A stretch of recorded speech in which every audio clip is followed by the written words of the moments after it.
Welcome, everybody, to Ham Radio Perspectives. Before we get into this and introduce ourselves, we are telling you right up front, we are going to solve a mystery.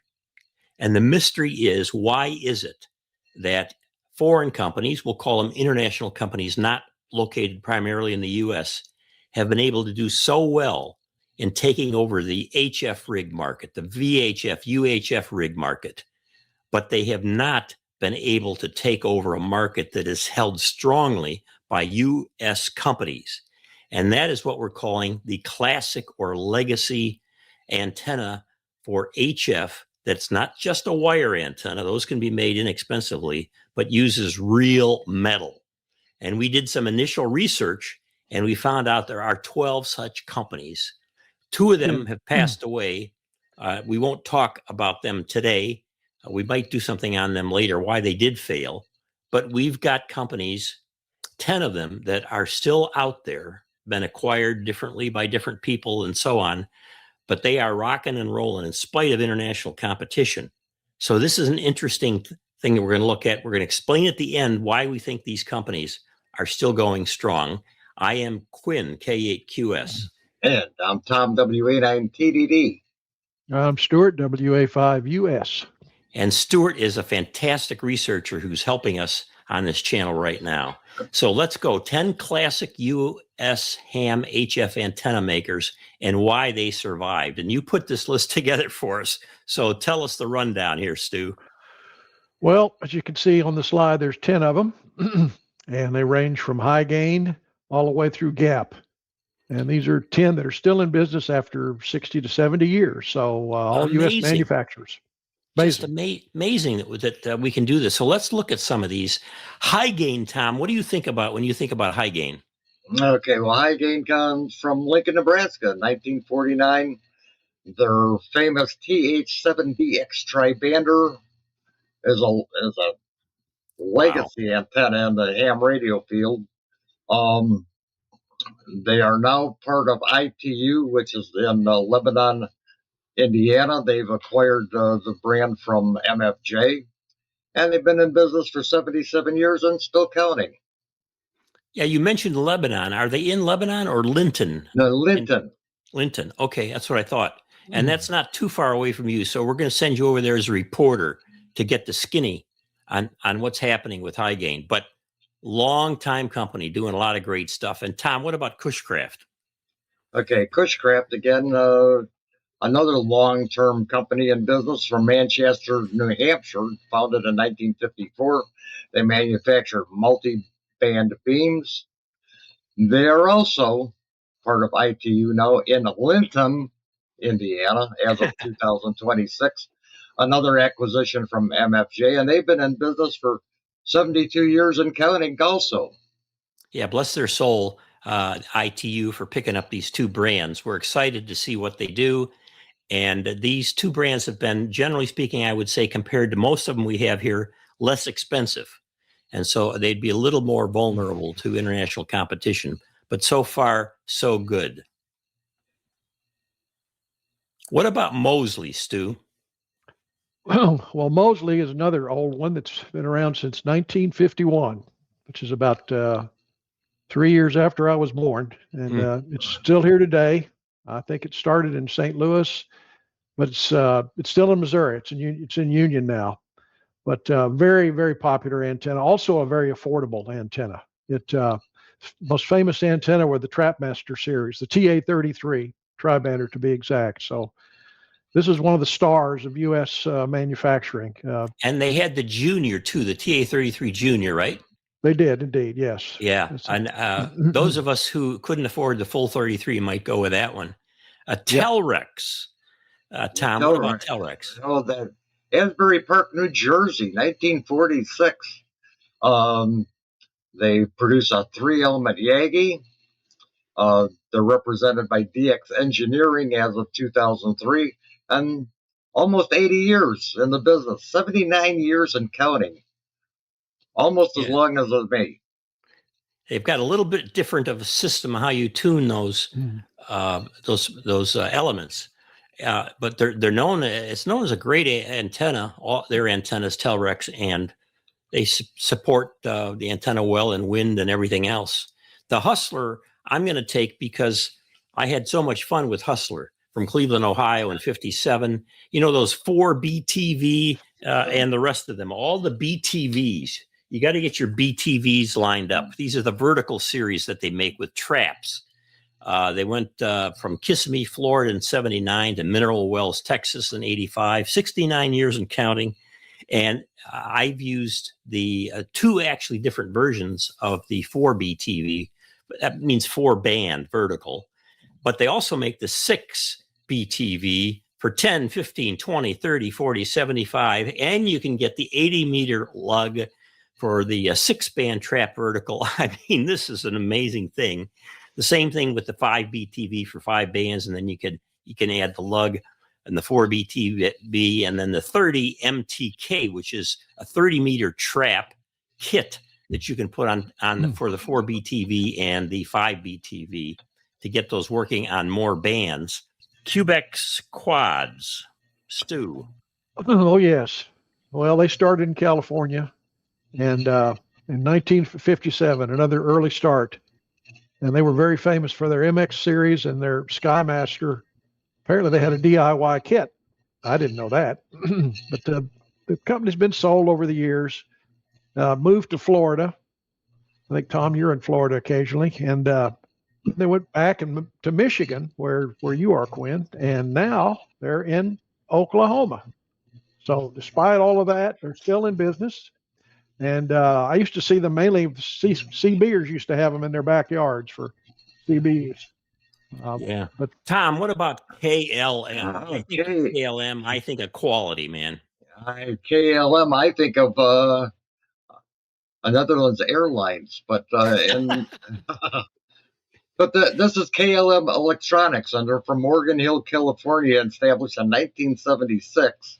So they're not quite as old as some of the previous antennas we mentioned, but they made the KT34 HF tri-bander,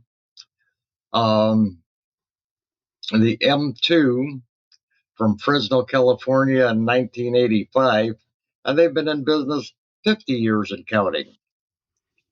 It's an amazing company, known for the quality of the stuff that they put together too. Now, what about Butternut? We have to talk about Butternut because this is quite a story. And again, I've used Butternut, so I'll talk a little bit about that. But I used an antenna with Butternut that they don't make anymore. It was a mini beam with a short boom. I think it was about an 8-foot boom. And the 2 elements were like bow ties. I commonly call a bow tie antenna. And it worked very, very well. I love the antenna, but they don't make it anymore. What Butternut antennas is really known for now is their high performance HF vertical antennas, like you see right there. They were established in 81, originally independent. Later, they were part of Venture, that makes all the paddles.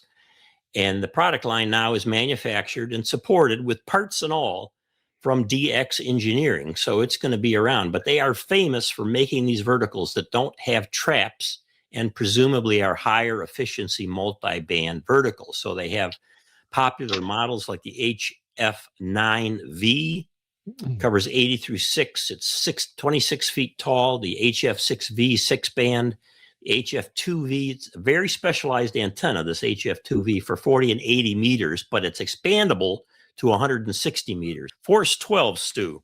Force 12. Well, this is a newcomer, relatively speaking, in the field, just about 36 years old, and started in California again. Now, they were famous for their trapless tri-bander, much as your antenna, the Butternut, was basically a trapless vertical. In fact, it makes me wonder if there was some tech who took what from whom there. But anyway, they used overlapping and interlaced elements instead of those lossy traps to cover their multibands. And then, of course, like most of these companies, they merged and sold, wound up in Texas. And then just about 13 years ago, they moved to Grand Junction, Colorado. And this is one of those antennas when I was a kid I would see in the QST magazine and just turn the page because I couldn't even begin to think about one of those antennas. Okay, Tom, Gap. Gap, Fellsmere, Florida, established in 1991. And they produced a Titan DX vertical. They've been in business 38 years and counting. And from the looks of the antenna there, they have some parallel devices there in order to make this antenna tune multiple bands. So Right. amazing. Yeah, and we talk about all these vertical antennas. Generally speaking, you need radials for them. Again, Tom and I are going to do a different video on this a little bit. We did one already on raising or lowering your vertical or dipole antennas, but we're going to get into the vertical one a little bit more with a guy who's done modeling on it to figure out how high or low you should actually put your vertical antenna. So that's going to be very interesting. But again, these are 10 American companies that have forestalled until now any competition. And why is that? How have they done it? How have they survived? Well, we think we've got the answers why they survived and why others like, let's say, Gotham and Step IR did not. So, Stu, pick up the first point here. The first point is the fact that shipping and freight costs are would be such a big deal for foreign manufacturers to bear. It's the biggest hurdle. HF beam antennas are huge, and some of them can be as around 43 feet wide, a 40-meter band Yagi, for example. It's roughly the wingspan of a small airplane. So right away, you see the big advantage American manufacturers have there.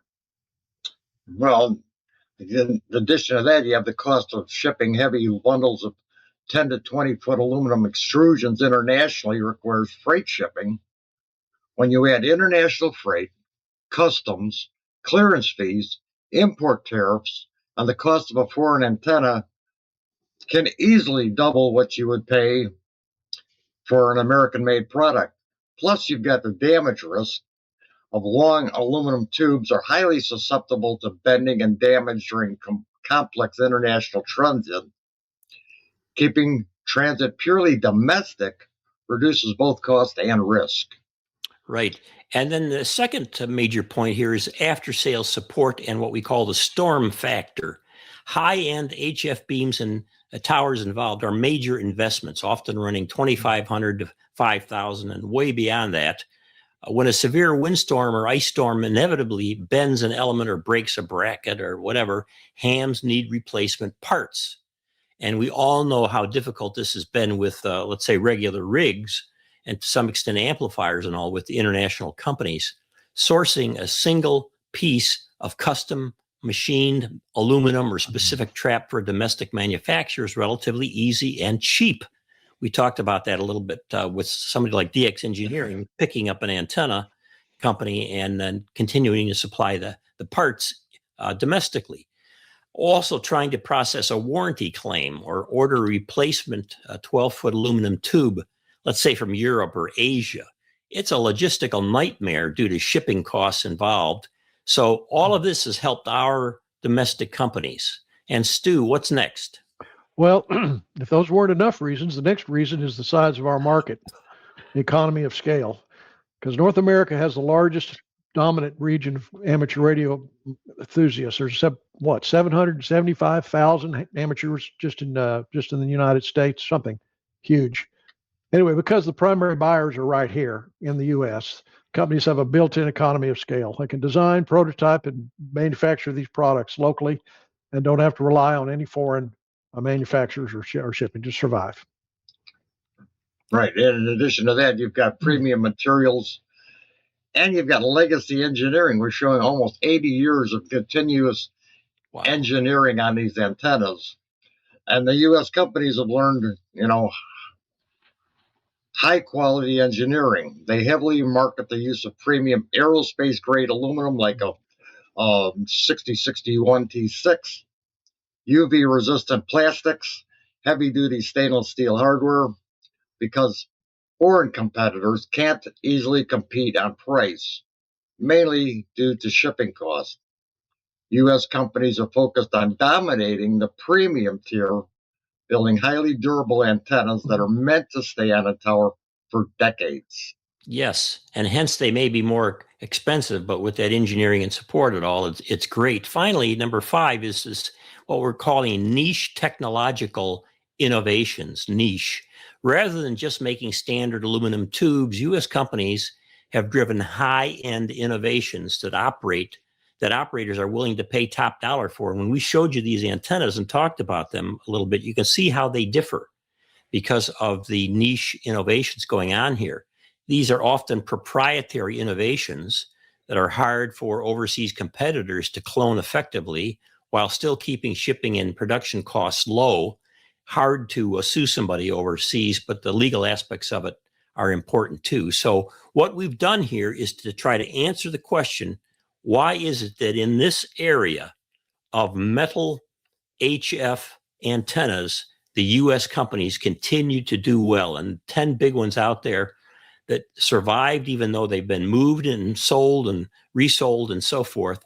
So while the international companies can easily manufacture and ship smaller HT antennas, maybe wire dipoles or compact VHF, UHF verticals globally, the HF Yagi market, or the larger vertical market, is protected by a moat of extreme shipping logistics. It's simply too expensive and difficult to move 100 pounds of 20-foot aluminum pipes across the ocean, leaving the U.S. companies to rule the roost, at least for now. We're proud of these companies. We're glad they're continuing to move on, because it's really a great part of the story of ham radio and the manufacturing of ham radio in the U.S., when a lot of people would say there's not that much ham radio stuff made in the U.S. anymore. When you look at this market, it's clear that there is. Thanks for watching, everybody.